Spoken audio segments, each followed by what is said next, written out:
Okay, good morning everyone. So let's continue. हमारा आज का टॉपिक ये है डिमांड फंक्शन। इकोनॉमिक्स में डिमांड फंक्शन कैसे होता है, कैसे समझ में आएगा।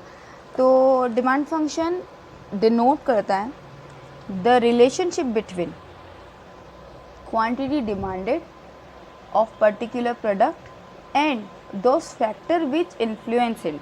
जैसे कि अभी हमने डिटर्मिनेंट्स पढ़े थे और डिटर्मिनेंट्स में ही हमने ये चीज़ देखी थी कि किस तरह से कंज्यूमर की इनकम, उसका टेस्ट एंड प्रेफरेंसेस और उसके प्राइस सब्स्टिट्यूट, ये सारे इसकी वजह से डिमांड पे इफ़ेक्ट पड़ता है। तो ये वही है, डिमांड फंक्शन वही होता है कि जो उस पर्टिकुलर प्रोडक्ट की डिमांड और उसके फैक्टर्स के बीच का रिलेशनशिप बताता है। ठीक है, तो हम एक एक करके देखते हैं। What is a individual demand function.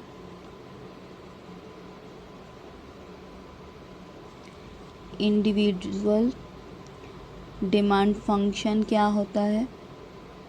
Individual demand function को एक इंडिविजुअल जब उसके जो फैक्टर्स होते हैं वो इफ़ेक्ट करते हैं तो ये इंडिविजुअल डिमांड फंक्शन बन जाएगा। यानी कि this is a relationship between, किसके रिलेशनशिप होगा ये? इंडिविजुअल की डिमांड एंड इंडिविजुअल के ही factors.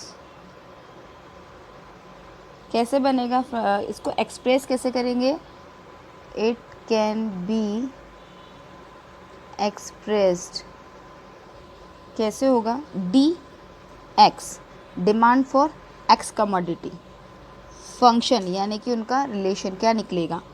P X price of commodity, P R price of related good, Y income, T taste of consumer, N F होगा future expectations of price. So ये है आपका demand function for individual. Demand function for individual यहाँ पर मैं अलग से लिख देती हूँ। हेयर डी एक्स क्या है आपका? Demand for commodity X. ठीक है, बता चुकी हूँ मैं, फिर भी लिख देती हूँ। पी आर क्या है आपका? Price of related goods. Related goods यानी वही आपके substitutes. P X price of the given commodity, यानी कि जिसका हम डिमांड पता कर रहे हैं। Price of given commodity X. ठीक है, Y income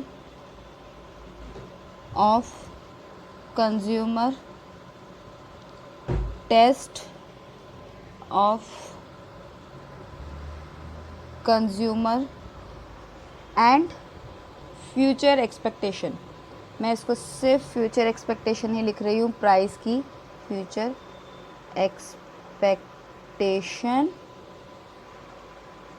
change in price.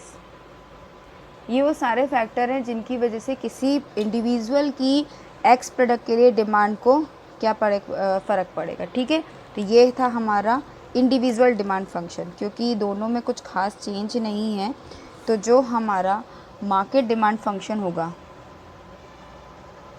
वो भी ऐसा ही होगा।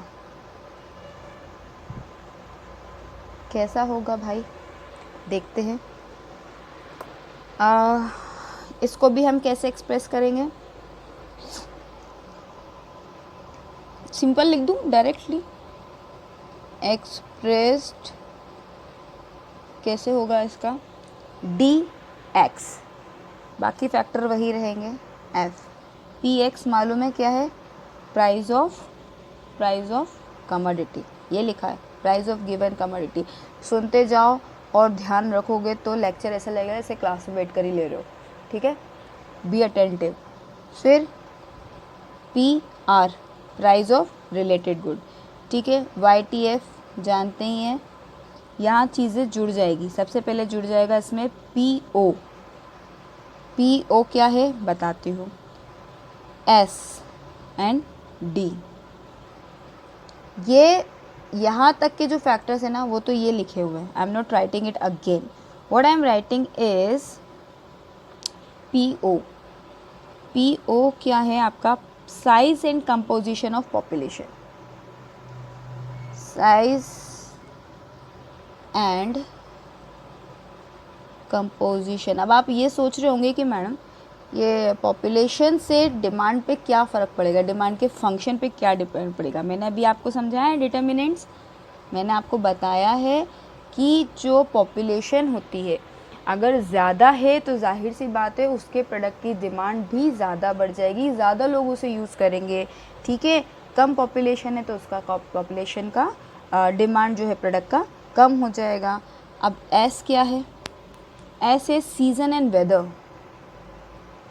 अब सीज़न एंड वेदर का क्या रोल है भाई डिमांड कम और ज़्यादा करने में?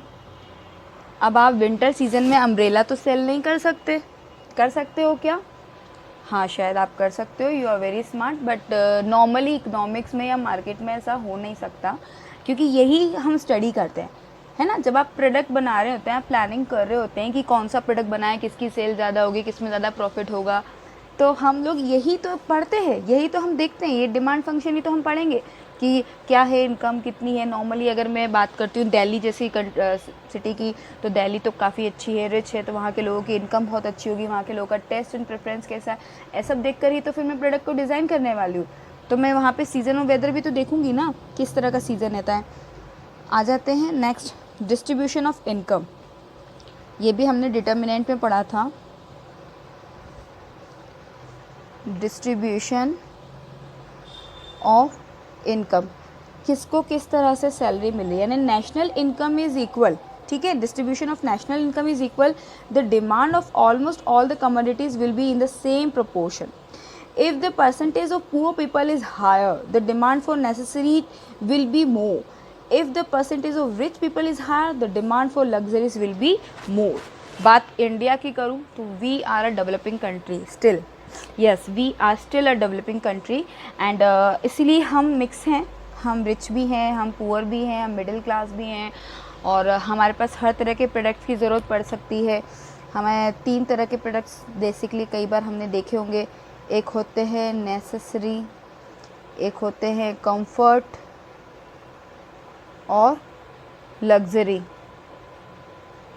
नेसेसरी क्या हो सकते हैं आपके प्रोडक्ट्स? कंप्लीट कर लेते इस टॉपिक को यहीं पे. नेसेसरी जैसे कि food, clothes, medicines etcetera, they are the necessary products. इसकी डिमांड तो रहेगी.